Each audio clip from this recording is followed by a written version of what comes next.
نیک کاموں کی بھی ضرورت سے زیادہ یا طاقت سے زیادہ کہہ لیں، ضرورت تو خیر ہوتی ہے، طاقت سے زیادہ کثرت ہے، اور پھر اس سے انسان کا دل جو ہے اس طرح اوپ سا جاتا ہے۔ تو انہوں نے فرمایا کہ تلاوت بہت اچھی چیز ہے، کرنی چاہیے، لیکن اتنی کریں جتنی پابندی کے ساتھ پھر کر سکیں۔ تو مجھے اچھی طرح یاد ہے کہ یہ بات انہوں نے فرمائی، اور واقعی اس کے اگلے 2-3 دن تک پھر مجھے قرآن شریف کھولنے کی ہمت نہیں ہو رہی تھی، اتنی وہ پچھلے زیادہ عمل کرنے کی تھکاوٹ تھی۔ اس لیے احب العمل جو اللہ تعالیٰ کا پسندیدہ وہ عمل تھا، الذی یدوم علیہ صاحبہ، جس پر عمل والا ہمیشہ کے لیے پختگی اختیار کرے اور دوام اختیار کرے، باقاعدگی ہو جس کے اندر۔ اس میں پھر 3 چیزوں کا اہتمام کرنا ہوگا۔ ایک یہ کہ اس میں اعتدال ہو، میانہ روی ہو، یعنی اپنی طاقت کے بقدر ہو، اپنی طاقت سے زیادہ بوجھ انسان اس کے اوپر اپنے اوپر نہ لے، پھر اس کو پابندی کے ساتھ کرے۔ اور تیسرا یہ ہے کہ اپنے اس عمل کو اپنا کمال کبھی بھی نہ سمجھے۔ جس دن اپنا کمال سمجھا اس دن چلا جائے گا۔ اس کو اللہ جل شانہ کی عطا سمجھے، اللہ تعالیٰ کا فضل سمجھے، اللہ تعالیٰ کا کرم سمجھے، اللہ تعالیٰ کا اپنے اوپر احسان سمجھے، اللہ کی توفیق سمجھے، پھر تو یہ چلتا رہے گا۔ اگر اس کو ذرا بھی خیال آیا کہ میں کر رہا ہوں، ادھر ہی انسان جو ہے وہ جائے گا۔ تو یہ پہلی روایت تھی آج کی، دوبارہ دہرا دیتا ہوں۔ عن عائشہ رضی اللہ عنہا انہا قالت کان احب العمل الى رسول اللہ صلی اللہ علیہ وسلم الذی یدوم علیہ صاحبہ، کہ نبی کریم صلی اللہ علیہ وسلم کو سب سے زیادہ جو عمل پسند تھا وہ عمل تھا جس پر عمل کرنے والا ہمیشہ، یعنی دائمی ہمیشگی جس کے اوپر وہ اختیار کرے۔ اچھا جی، اگلی روایت ہے، اور یہ حدیث نمبر ہے 6500، بخاری شریف کی روایت ہے، اور یہ ایک بات ہے اور 2 باتیں ہیں، لیکن ان 2 باتوں کو کرنے کے لیے ایک ترتیب بنائی گئی، یعنی یہ آپ صلی اللہ علیہ وسلم کا طریقہ تعلیم بھی آپ کو پتہ چلے گا، اور صحابہ کی روایت کرنے کا طریقہ بھی پتہ چلے گا۔ حضرت حدثنا انس بن مالک اس کو روایت کرتے ہیں معاذ ابن جبل سے رضی اللہ عنہ، تو فرماتے ہیں کہ قال انا بینا، یعنی معاذ فرماتے ہیں بینا انا ردیف النبی صلی اللہ علیہ وسلم، میں نبی کریم صلی اللہ علیہ وسلم کی سواری پر آپ کے پیچھے بیٹھا ہوا تھا۔ ردیف پیچھے بیٹھنے والے کو کہتے ہیں، چاہے اونٹ ہو، چاہے کوئی بھی اور ایسی سواری جس پر 2 لوگ بیٹھ سکتے ہوں، تو پچھلے کو ردیف کہتے ہیں۔ تو فرمایا میں پیچھے بیٹھا ہوا تھا، لیس بینی و بینہ الا آخرۃ الرحل، کہتے ہیں میرے اور نبی کریم صلی اللہ علیہ وسلم کے درمیان صرف کجاوے کی وہ لکڑی تھی۔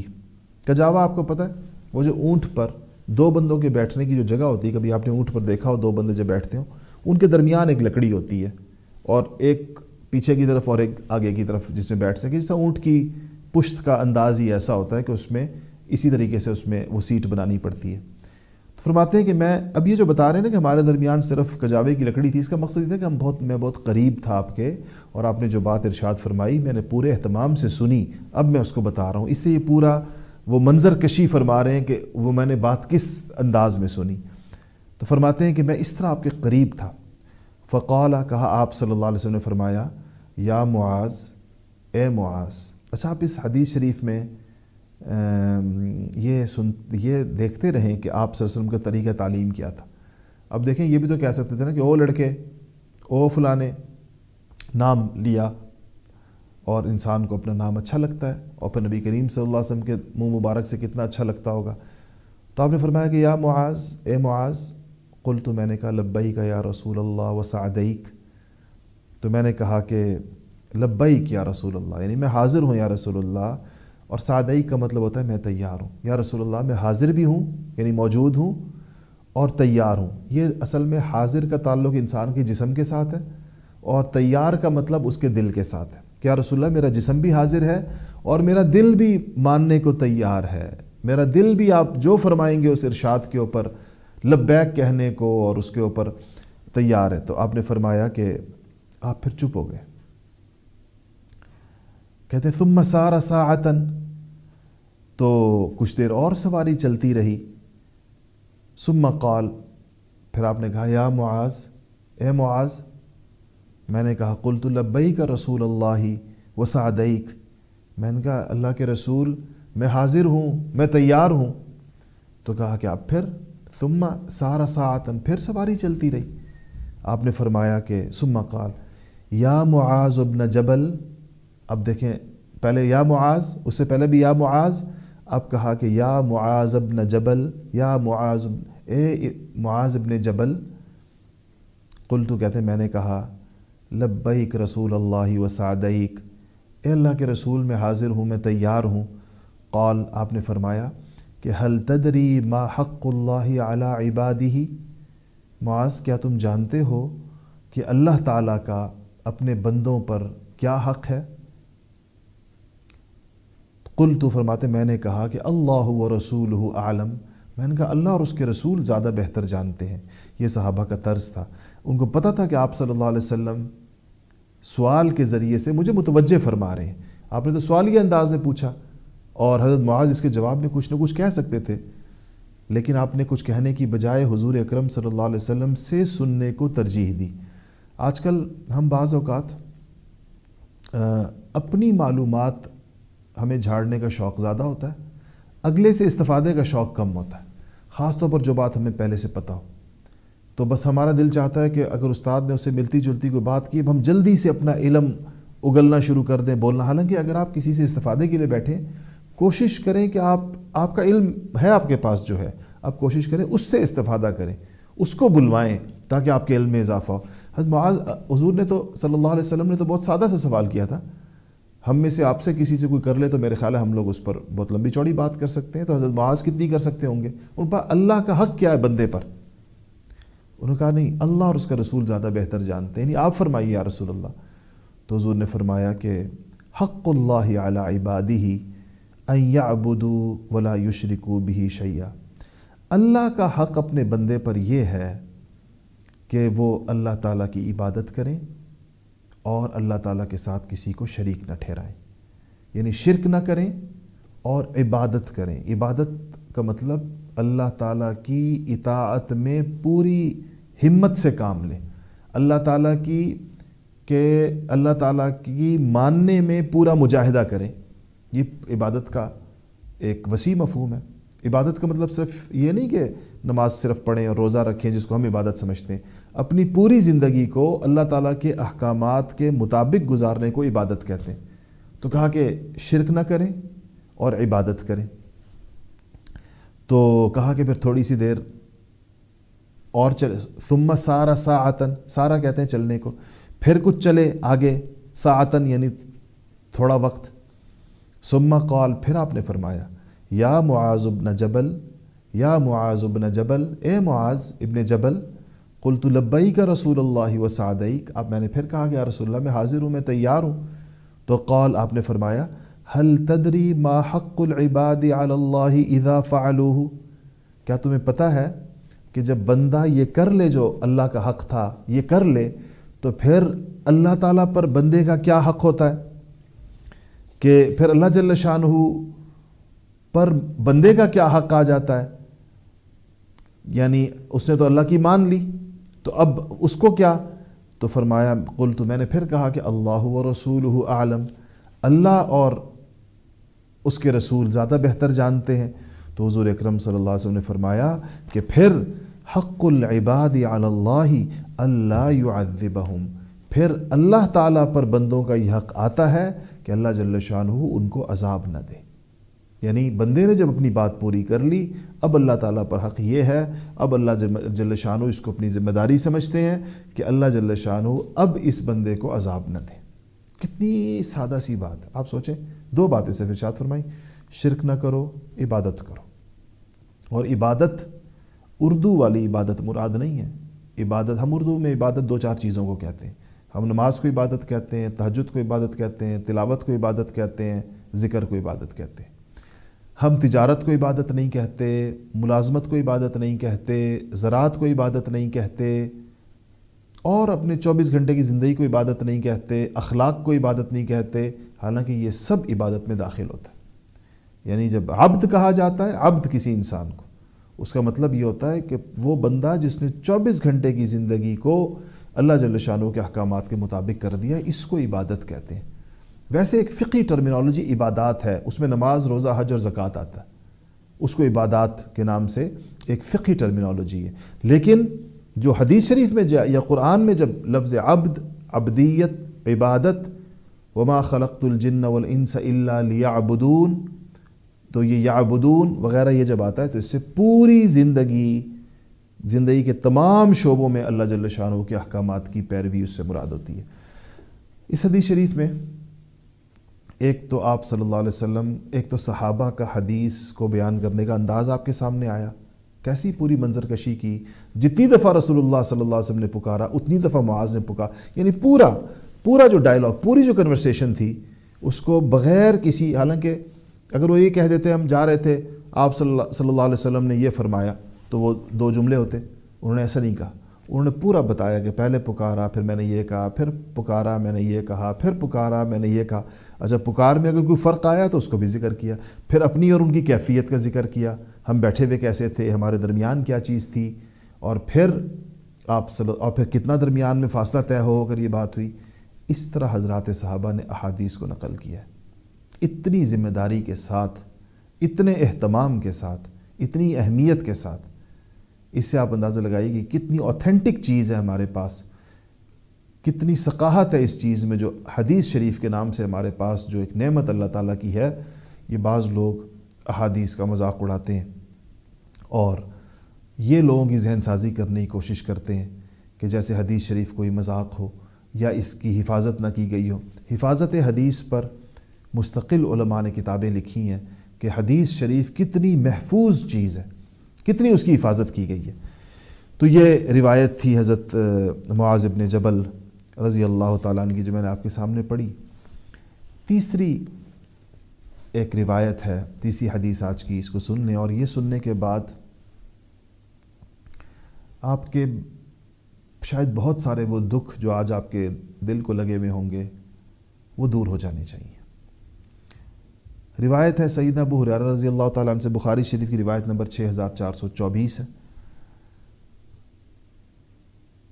عن ابی ہریرہ رضی اللہ عنہ ان رسول اللہ صلی اللہ علیہ وسلم قال یقول اللہ تعالی، ایسی حدیث کو جس میں رسول اللہ صلی اللہ علیہ وسلم اللہ تعالیٰ کا کوئی قول بیان فرما رہے ہوں، اس کو حدیث قدسی کہتے ہیں۔ حدیث قدسی یعنی رسول اللہ صلی اللہ علیہ وسلم جو یہ فرمائیں کہ اللہ تعالیٰ یہ فرماتے ہیں، تو یہ حدیث قدسی کہلاتی ہے۔ تو آپ نے فرمایا کہ یقول اللہ تعالیٰ، اللہ تعالیٰ یہ فرماتے ہیں، ما لعبد المؤمن عندی جزاء اذا قبضت صفیہ من اہل الدنیا ثم احتسبہ الا الجنہ۔ کہا کہ اللہ فرماتے ہیں کہ میرے اس بندے کا جس کا کوئی عزیز اور محبوب میں اس دنیا سے اٹھا لوں، اور وہ بندہ اس صدمے کے اوپر ثواب کی نیت سے صبر کر لے، تو اس کے صبر کا میرے پاس جنت کے علاوہ کوئی بدلہ نہیں، یعنی جنت سے کم کوئی بدلہ نہیں۔ صفی کا لفظ استعمال ہوا، صفی کہتے ہیں آدمی کے محبوب کو۔ محبوب کا مطلب اس کا بیٹا بھی ہو سکتا ہے، اس کا بھائی بھی ہو سکتا ہے، اس کی بیوی بھی ہو سکتی ہے، بیوی کا شوہر بھی ہو سکتا ہے، بہن بھائی بھی ہو سکتے ہیں، ماں باپ بھی ہو سکتے ہیں، اولاد بھی ہو سکتی ہے، اور دوست احباب بھی ہو سکتے ہیں۔ ان سب پر لفظ صفی کا اطلاق ہو سکتا ہے۔ تو کہا کہ اذا قبضت صفیہ، جب میں اس کا کوئی محبوب لے لوں۔ بعض دل اموات سے بہت دکھی ہوتے ہیں، خصوصاً ماؤں کے دل تو پھٹ جاتے ہیں اولاد کے دکھ کی وجہ سے، یہ ان کی تسلی کی چیز ہے۔ من اہل دنیا، دنیا کے اندر۔ ثم احتسبہ، اچھا بندے سے کیا مطالبہ فرمایا ہے کہ جب تمہیں ایسا کوئی صدمہ پہنچے، تو لفظ مروج ہو گیا ہے جس کو ہمارے احتساب کہتے ہیں۔ حالانکہ اکاؤنٹیبلٹی کے لیے جو عربی کا لفظ ہے وہ محاسبہ ہے۔ محاسبہ کہتے ہیں کسی کا محاسبہ کرنا، یعنی اس کے معاملات کو دیکھنا، پرکھنا۔ احتساب کسی اور چیز کو کہتے ہیں۔ احتساب کہتے ہیں ثواب کی نیت سے کوئی عمل کرنا، ثواب کی امید کے ساتھ، ثواب کی نیت کے ساتھ کوئی عمل کرنا. جس طرح آپ نے شاید حدیث شریف سنی رمضان کی، من صام رمضان ایمانا و احتسابا، جس نے رمضان کا روزہ رکھا ایمان کے ساتھ اور ثواب کی، احتساباً ثواب کی نیت کے ساتھ. یعنی ثواب کی نیت کا مطلب یہ ہے کہ آپ تو ویسے بھی کبھی کبھار بھوکے رہ سکتے ہیں. آپ صبح اٹھے، دیر سے کوئی بندہ اٹھا 11-12 بجے، اس کے بعد اس کو اچانک کوئی مصروفیت پیش آ گئی، اس کو پتہ ہی نہیں چلا مغرب ہو گئی، تو اس کو روزہ تو نہیں کہتے، کیونکہ نیت ہی نہیں تھی اس میں روزے کی، ثواب کی نیت ہی نہیں تھی. وہ تو کھانے پینے کا موقع نہیں ملا اس کو. کئی لوگوں کے دن ایسا گزر سکتا ہے کہ دن بھر کھانے پینے کا کوئی موقع نہ ملا، تو اس کو روزہ تو نہیں کہیں گے، چاہے بے شک مغرب تک اس نے کچھ نہیں کھایا، صبح سے لے کر فجر سے لے کر. احتساب ضروری ہے، یعنی ثواب کی نیت ضروری ہے. تو آپ نے فرمایا کہ جب میں کسی کا پیارا اٹھا لوں، ما لعبد المؤمن عندی جزا. اگر عربی کا ترجمہ ذرا، عربی کی تعبیر ذرا اور طرح کی ہوتی ہے، لفظی ترجمہ پھر جب میں کروں تو شاید آپ کو مشکل ہو، کہ اللہ فرماتے ہیں کہ میرے مومن بندے کے لیے کوئی جزا نہیں ہے مگر جنت ہے. الا الجنہ، وہ آخر میں لکھا ہوا ہے کہ یعنی جنت ہے، کہ مطلب ہے کہ اس سے جنت سے کم کوئی چیز نہیں دوں گا اس کو، کہ چلو تم نے صبر کیا تو میں اس کے عوض نیکی ملے. نہیں، میں اس کو پوری جنت دے دوں گا اس کے اوپر. یہ کیا کر لے؟ احتساب، یعنی یہ اللہ سے اجر کی توقع میں صبر اختیار کر لے. اچھا، وہ صبر نہیں جو خود بخود آ جاتا ہے، صبر بالآخر انسان کو آ جاتا ہے. وہ آپ صلی اللہ علیہ وسلم تشریف لے جا رہے تھے، شام کا ایسے مل جگہ سا اندھیرا ہو چکا تھا، تو آپ ایک قبر کے پاس سے گزرے اور آپ نے دیکھا کہ ایک خاتون ایک قبر سے لپٹی ہوئی ہے اور رو رہی ہے بیچاری. اس کا بچہ فوت ہوا تھا، وہ بچے کی قبر تھی. تو آپ نے اس سے کہا کہ صبر کرو، صبر کرو. تو اس نے آپ کو پہچانا نہیں، اندھیرا ہو چکا تھا جھٹپٹا سے، تو اس نے پہچانا نہیں. اس نے کہا کہ اگر یہ صدمہ آپ پر آتا نا تو آپ کو پتہ چلتا کہ صبر کتنا مشکل ہے. جس ماں کا بچہ فوت ہو جائے وہ جانتی ہے کہ صبر کتنا. تو آپ تشریف لے گئے. کسی اور نے اس خاتون سے کہا کہ تمہیں پتہ ہے تم نے کس کو جواب دیا؟ کہتی نہیں، مجھے تو نہیں پتہ، کوئی کسی نے مجھ سے صبر کا کہا، میں نے اس کو یہ کہا. تو انہوں نے کہا کہ یہ نبی کریم صلی اللہ علیہ وسلم تھے. خاتون کو بڑا خیال آیا کہ میں تو بڑی بے ادبی کرتی، تو فوراً آپ کی خدمت میں حاضر ہوئی. یہ کہنے لگی، یا رسول اللہ، میں نے آپ کو پہچانا نہیں تھا. آپ نے فرمایا کہ دیکھو، صبر عند الصدمۃ الاولی، صبر تو اولین وقت میں ہی ہوتا ہے. صدمہ اولا یعنی جب صدمہ پہنچتا ہے وہی وقت صبر کا ہوتا ہے. بعد میں تو صبر آ ہی جاتا ہے. ہمارے جو پیارے ہم سے 15 سال پہلے بچھڑ گئے، 20 سال پہلے بچھڑ گئے، کیا ہم آج ان کو روتے ہیں؟ 20 سال پہلوں کو، 25 سال پہلوں کو. لیکن جس وقت بچھڑے تھے، جس دن بچھڑے تھے، اس دن ہماری کیا کیفیت تھی. تو ایک صبر وہ ہے جو وقت لاتا ہے. انسان نے خوب واویلے کیے، انسان نے خوب رونا دھونا کیا، اللہ معاف کرے، خوب شکایتیں کی اللہ تعالیٰ سے، اور جب رو دھو کر تھک گیا اور خوب وقت گزر گیا، اب اس کو صبر آ گیا، تو اس کو صبر نہیں کہتے. صبر اس صدمے کی کیفیت کے اندر اللہ تعالیٰ سے اجر کی نیت سے انسان کا صبر اختیار کر لینا. اس پر کہا گیا کہ جنت ملتی ہے، اس پہ جنت ملتی ہے. تو اگر ہمارے آس پاس آج کے دنوں میں، قریب کے دنوں میں ہمارے قلب پر کسی بھی صدمے کا اثر ہے، اس کو جنت کی نیت سے اس کے اوپر صبر اختیار کر لے، اور اللہ جل شانہ. اور صبر تو ویسے بھی آنا ہے، اور اگر صبر نہیں کریں گے تو اس بندے نے کون سا واپس آ جانا ہے. یا تو بندہ کہے نہیں، میں شور مچا کر اس کو واپس لے آؤں گا، تو شور مچانے سے واپس تو وہ آئے گا نہیں. تو پھر صبر کے علاوہ کوئی چارہ نہیں. تو کیسی پیاری بات ارشاد فرمائی نبی کریم صلی اللہ علیہ وسلم نے. اللہ تعالیٰ کی سخاوت دیکھیں کہ اللہ نے فرمایا، اللہ نے، بندہ نے تو اپنے وقت پہ جانا تھا، چلا گیا، تمہیں تکلیف پہنچی، تم صبر کر لو، میں تمہیں جنت دے دوں گا. تو یہ آج کی تیسری روایت، تیسری حدیث شریف تھی. چوتھی حدیث شریف وہ یہ ہے کہ حضرت عائشہ رضی اللہ تعالیٰ عنہ اپنے گھر کی حالت بیان فرما رہی ہیں کہ عن عائشہ رضی اللہ عنہ قالت لقد توفی النبی صلی اللہ علیہ وسلم وما فی رفی من شیء یأکلہ ذو کبد الا شطر شعیر فی رف لی فأکلت منہ حتی طال علی فکلتہ ففنی۔ ام عائشہ فرماتی ہیں کہ نبی کریم صلی اللہ علیہ وسلم کا جب انتقال ہوا، آپ دنیا سے جب تشریف لے گئے، تو ہماری الماری میں، کھانے کی الماری میں کوئی ایسی چیز نہیں تھی جو کسی جاندار کے کھانے کے قابل ہوتی، سوائے تھوڑے سے جو تھے جو میری الماری میں تھے، اور میں انہی جو سے کو کھاتی رہی، اور جب کچھ دن ہو گئے تو میں نے انہیں تولا، تو کچھ دن تو صرف بغیر تولے کھاتی رہی، اور جب تولا تو وہ بھی ختم ہو گئے۔ اچھا، یہ یعنی ترکہ بتا رہی ہیں کہ نبی کریم صلی اللہ علیہ وسلم اپنے گھر میں جو سب سے محبوب بیوی تھی عائشہ رضی اللہ تعالیٰ عنہ، ان کے گھر میں کیا چھوڑ کر گئے؟ تھوڑے سے جو، اور وہ بھی کہتی ہیں چند دن ہی چلے ہمارے۔ اچھا، اس پر ایک بات مجھ سے پوچھی گئی تھی، میں اس کا جواب بھی دے دوں۔ معاشی اعتبار سے ایک مومن کی 3 حالتیں ہو سکتی ہیں۔ ایک حالت فقر ہے۔ حالت فقر کی فضیلت پر امام بخاری نے تو مستقل باب باندھا ہے کہ فقر بڑی اعلیٰ چیز ہے، اور اس میں وہ ساری روایات لائے ہیں جس کے اندر فقر کی فضیلت ہے۔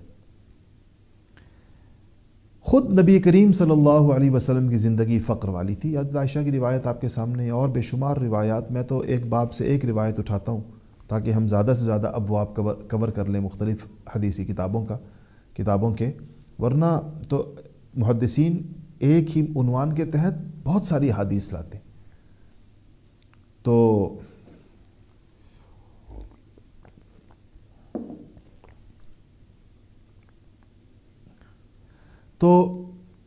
ایک تو آپ صلی اللہ علیہ وسلم کی حالت تھی۔ اچھا، اور یہ تقریباً سارے صحابہ کی زندگیاں درویشانہ تھی۔ ابوبکر صدیق رضی اللہ تعالیٰ عنہ کی بھی ایسی تھی، عمر فاروق کی بھی ایسی تھی، باقی حضرات کی بھی ایسی تھی۔ اچھا، یہ تو صبر کرے گا، ظاہر بات ہے، جس کی حالت تنگ ہے وہ صبر کرے گا۔ ایک فراوانی کی زندگی ہے، معاشی فراوانی ہے، لیکن ساتھ ایمان بھی ہے، اسلام بھی ہے، اللہ کے راستے میں خرچ کی توفیق بھی ہے۔ ایسے شخص کے لیے شکر کی زندگی، اللہ تعالیٰ کے نعمتوں کو اپنے اوپر ظاہر کرنے کے مواقع اس کو ملیں گے نا، ظاہر بات، جو میں نے پہلے دن بات کی تھی۔ اور ایک تیسری زندگی ہے جس کو کفاف کی زندگی کہتے ہیں۔ کفاف کا مطلب یہ ہے کہ نہ بہت زیادہ مالداری ہے، نہ بہت زیادہ غربت۔ اچھا، جس پر پہلی زندگی ہے جس کی، اس کو صبر، یعنی فقر جو ہے، یہ ایک طرح سے انسان کے لیے فتنہ بن سکتا ہے، کیونکہ اگر اس نے اس پہ صبر نہیں کیا اور سوال شروع کر دیا، مانگنا تانگنا شروع کر دیا، لوگوں سے امیدیں لگا لیں، فلانا مجھے یہ دے دے گا، فلانا مجھے یہ دے دے گا، یہ فقر تو ظاہر بات ہے کہ پھر انسان کو خراب کر دے گا، کیونکہ سوال کرنا، لوگوں سے طمع رکھنا، اپنے دل میں لوگوں سے امیدیں رکھنا، یہ مجھے یہ دے گا، یہ مجھے وہ دے گا، یہ تو جائز ہی نہیں ہے شریعت میں۔ تو فقر کے امتحان میں یہ بندہ پورا نہیں اترا، ناکام ہو گیا۔ لیکن اگر اسی فقر پہ یہ صبر کرتا ہے تو بہت اونچا ترین درجہ ہے۔ وہ جو غنا کی زندگی ہے، مالداری کی زندگی ہے، یہ بھی آزمائش ہے۔ مالداری کے ساتھ لازماً غفلت آتی ہے، مالداری کے ساتھ اپنے مال پر ایک یقین آتا ہے، توکل ختم ہوتا ہے، پھر مال کے حقوق ادا نہیں ہو پاتے، جتنا اس مال میں غریبوں کا حصہ ہوتا ہے وہ ادا نہیں ہو پاتا، اور انسان اپنے مال کی وجہ سے بالآخر بہت سارے ایسے گناہ ہیں اس سے مبتلا ہو جاتا ہے۔ تو یہ بھی ایک آزمائش ہے۔ اس لیے علماء نے لکھا ہے کہ سب سے عافیت کی زندگی تو کفاف ہے، تیسری والی، کہ نہ انسان بہت مالدار ہو، نہ انسان بالکل غریب ہو۔ بہت مالدار ہونے میں وہ مالداری کے فتنے کا اندیشہ ہے، اور بہت فقر کے اندر فقر کا ایک فتنہ ہے جو میں نے عرض کیا کہ صبر نہیں ہو پاتا، اس کا اندیشہ ہے۔ کفاف میں انسان کے پاس یعنی کہ برابری کی وجہ سے نہ اس کو کسی کا محتاج بھی نہیں ہے اور اتنا مالدار بھی نہیں ہے کہ بالکل ہی وہ جس کو کہنا چاہیے کہ اپنے آپ سے نکل جائے اور ایک اس کے اندر تکبر و غرور پیدا ہو جائے۔ تو فقر پر صبر اونچا ترین درجہ ہے۔ انبیاء علیہ السلام کا فقر جو ہوتا تھا وہ اختیاری ہوتا تھا، یعنی خود وہ اپنے لیے پسند کرتے تھے۔ یہ اما عائشہ رضی اللہ تعالیٰ عنہ اپنے گھر کی حالت بیان فرما رہی ہیں نا، تو چلیں اس وقت تو تھا نہیں گھر میں کچھ، آگے چل کر جب فتوحات شروع ہوئیں اور اس میں نبی کریم صلی اللہ علیہ وسلم کے گھر والوں کا حصہ آنا شروع ہوا تو بہت پیسے آتے تھے اما عائشہ کے پاس، خاص طور پر سیدنا امیر ملک کو بھیجا کرتے تھے جو ان کا حصہ بنتا تھا۔ اما عائشہ رضی اللہ تعالیٰ عنہ کے پاس پوری بوری آئی اشرفیوں کی، دراہم و دینار کی، سونے چاندی کے سکوں کی۔ آپ کے پاس ایک خادمہ لونڈی تھی اور اس سے کہا کہ بھر بھر کے تقسیم کرتی رہو، آس پاس غریب غربا پورے مدینے میں بانٹ دیے وہ سارے پیسے، ایک درہم نہیں رکھا، ایک درہم، اور سب ختم ہو گئے۔ وہ بوری بھی کہیں بھجوا دی۔ تو شام ہوئی تو اس دن اما عائشہ کا روزہ تھا، خادمہ کا بھی روزہ تھا، تو اما عائشہ نے کہا کہ کچھ لے آؤ، افطاری کا وقت ہو گیا۔ تو خادمہ کہنے لگی کہ سب کچھ تو آپ نے بانٹ دیا، اگر ایک درہم رکھ لیتی، ایک دینار رکھ لیتی تو آج ہم گوشت سے افطاری کر لیتے، آج گوشت کھا لیتے افطاری کے اندر۔ تو اما عائشہ نے فرمایا کہ تو اب مجھے، یعنی اس نے احتجاج کیا گویا کہ، تو اما عائشہ نے فرمایا تو اب کہہ رہی ہے، اس وقت کہتی تو ایک رکھ لیتے، یعنی یاد ہی نہیں رہا تھا کہ آج روزہ ہے اور افطار کے لیے گھر میں کچھ نہیں ہے اور خادمہ بیچاری کا دل چاہ رہا ہے گوشت کھانے کو، اما عائشہ کو اس کا خیال ہی نہیں رہا اور ساری رقم بانٹ دی۔ اب یہ، اور پھر دوبارہ کچھ نہیں ہے گھر میں، یعنی آپ سوچیں افطاری کے لیے نہیں ہے۔ تو یہ فقر کی ایک اور قسم ہوتی ہے، اس کو اختیاری فقر کہتے ہیں، جان بوجھ کر اب جو آئے اس کو، یہ تو سب سے اعلیٰ ترین اور اونچا درجہ ہے۔ دوسرا درجہ یہی ہے جو میں نے جس کا ذکر پہلے کیا تھا، ایک یہ دوسرا درجہ ہے کہ انسان نہیں کر سکتا، وہ ہم جیسے لوگوں کی تو یہ طاقت ہی نہیں ہے نا، ہم تو اگر سب کچھ اپنا خرچ کر دیں تو پتہ نہیں ہمارے دل کا کیا حال ہو جائے، اور ہمیں ایک وقت کا کھانا نہ ملے تو ہمارا کیا حال ہو جائے۔ تو ادھر یہ ہے کہ پھر جو اللہ نے دیا ہوا ہے اس میں سے جائز طریقے کے ساتھ، اس کو میانہ روی کے ساتھ، اعتدال کے ساتھ، اسراف نہ ہو، فضول خرچی نہ ہو، نمود و نمائش نہ ہو، بخل نہ ہو، کنجوسی نہ ہو، تو اس طریقے کے ساتھ اعتدال کے ساتھ انسان چلے تو وہ بھی ایک درجہ ہے، اس میں بھی شکر ادا کرے، شکر کا موقع اس کو ملے گا۔ اور لیکن اس والے درجے سے یہ درجہ نیچے ہے، ان لوگوں کا درجہ بہت اونچا ہے، جو اما عائشہ رضی اللہ تعالیٰ عنہ جا کر، یا خود رسول اللہ صلی اللہ علیہ وسلم جا کر، صفوان ابن امیہ صحابی رسول ہیں، نبی کریم صلی اللہ علیہ وسلم کے صحابی ہیں، اور یہ امیہ ابن خلف کے بیٹے ہیں۔